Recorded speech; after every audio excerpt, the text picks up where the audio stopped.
Well, hello everybody, and welcome to another episode of Boldly Going. It is I, Merlin, sometimes known as Joe, and I got the film fanatics here with me. There's Dan over here. Hello. Justin over there. Howdy. We're going to discuss various things Star Trek here, as we do every week, and today we're going back to the classic original series, and we're going to be discussing the episode Galileo 7, which is one which I want Justin to talk about. Ooh, okay. So the Enterprise is essentially on a mission to send medical supplies to a nearby planet. Classic. And they send a shuttle out to do that. They end up, by virtue of Star Trek logic, crash landing as per usual. And What do they find there? They find various creatures and unfortunate circumstances. And Spock eventually is left in the forefront. But needless to say, his fellow colleagues are not such a big fan of his logical Commanding techniques to survive. Yeah, things get pretty interesting, that's for sure. Definitely So, some questions, yeah. I strongly hesitate to call this one a good episode. I call this more sort of in the same vein as Shore Leave. It's a fun episode. Oh, There's Justin. Well, keep going. Sure. Why is this one like Shore Leave? It's completely bonkers, and it's pretty much just like, let's throw as many wonky and crazy and Trekky things imaginable at them and see what's going to go down. Some of it is interesting. Much of it is campy ridiculousness. Yeah. With not nearly the amount of political subtext they are clearly striving for, but not quite achieving. I'd say what really saves this episode is the aspect of Spock as a leader. I think it's actually interesting in this one that they kind of bench Kirk for a good chunk of time with this one. Mm-hmm. It really is just Spock and McCoy and Scotty, who we really haven't seen a whole lot of recently, which I do appreciate. And of course, nameless dead red shirts. Wait, the first one to go was actually a yellow shirt, which threw me. I was like, whoa. Where did this come from? Hey, red shirts aren't the only people that die. They die a lot, but they're not the only ones. Wear another shirt and die doesn't mean you're automatically safe. I do think that angle is really interesting. I like the interplay with this episode, and I think it never takes itself too terribly seriously in that regard. Yeah, there's peril, but it keeps it lively and fun. It's never really boring. I was thoroughly entertained throughout the majority of this episode. Good. I'd probably leave it with a B. All right.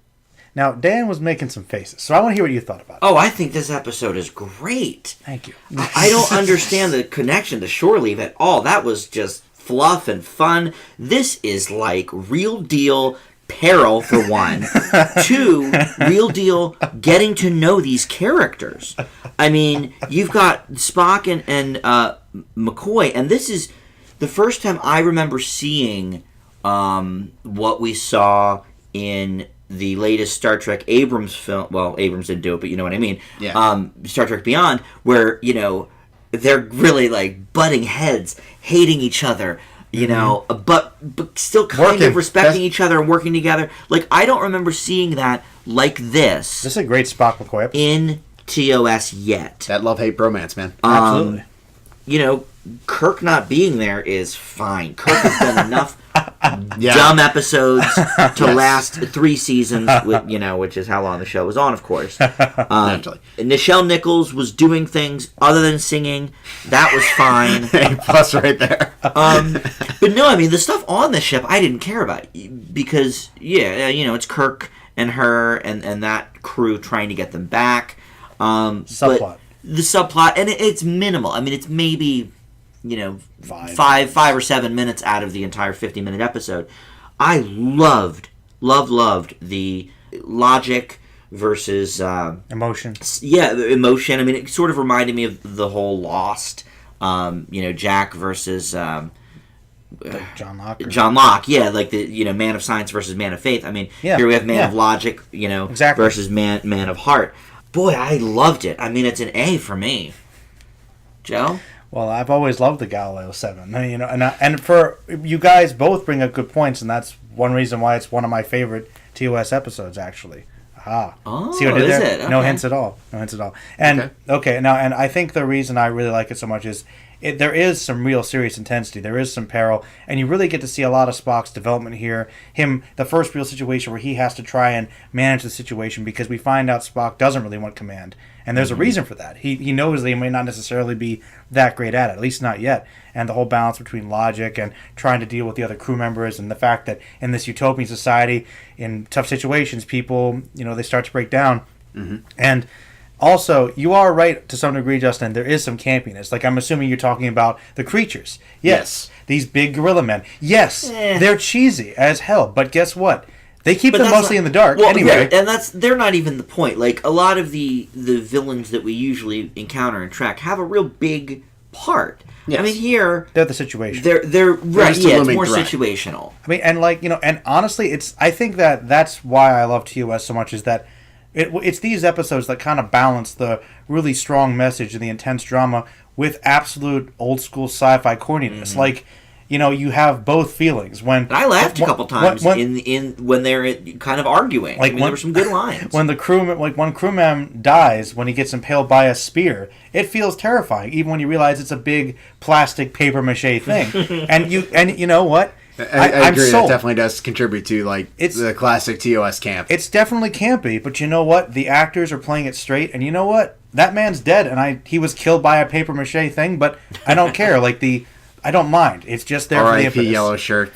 No, R.I.P. Yellow Shirt. No, there was some great drama. It's great for me. And give him a funeral or not give him a funeral was a major plot point. Intense. Does it really matter? Logically not, but you know what? To keep the morale going, still realize that we're people, even though we might not make it. There's only one thing I don't like about this episode is when, I'm not going to give away the ending, but there's kind of a little twitch for Spock's character. We has to make one last minute decision against his own judgment, which is great. And everybody might be dying, and they're about to burn up. And there's the close up of the one. She's like, "Oh, it's getting so hot." Like you just know that they were like, was that really the best line read? With her sweating. Okay, I know what you're doing there. But other than that, this is a fantastic episode. It's an A+ for me. Whoa. I love the Galileo Seven. The best. I've always loved this one. Yeah, I had never heard of it. This is not one that really is talked about that much. Maybe in Trek circles it is, but just a Joe favorite for me. Yeah. Fair enough. Yeah, I really, really enjoyed getting to know these characters a little bit more. But if Nichelle Nichols had sung, though, it would have been lowered. I'm sorry. This was not the episode for the singing. Now, if she sang in Shore Leave, I would say, okay, you know what? This is a crazy episode with Alice in Wonderland and, whores aplenty. Grab a mic, Michelle. It's fine. It's a variety. This episode's not going to get any crazier. Yeah, why not? Oh, man. But in an episode like this, I would, Yeah. If Kirk was another tonal shift. I don't know what to do. We can't find her. I'll do a number. That wouldn't work. Okay. Right. Maybe that will alleviate the stress. Yeah. Really, you guys really weren't a fan of her voice. No, her voice is fine. It just there's a time and place. Yes. And that place typically isn't in the middle of a Trek episode. Not probably to me. Okay. All right. Well, hey, I'm glad you guys liked it though for sure. And next time we're going to be talking about Next Gen, so it's kind of fitting. You're the next. True. And I know we're winding down on that first season. Yeah, I think there's only maybe 5 or 6 left. So we're getting closer. Maybe we can get to season 2 and get a few good episodes in. Maybe. Here's open. But until next time, guys, leave us some comments and we'll say goodbye. Yep. See ya. Take us out.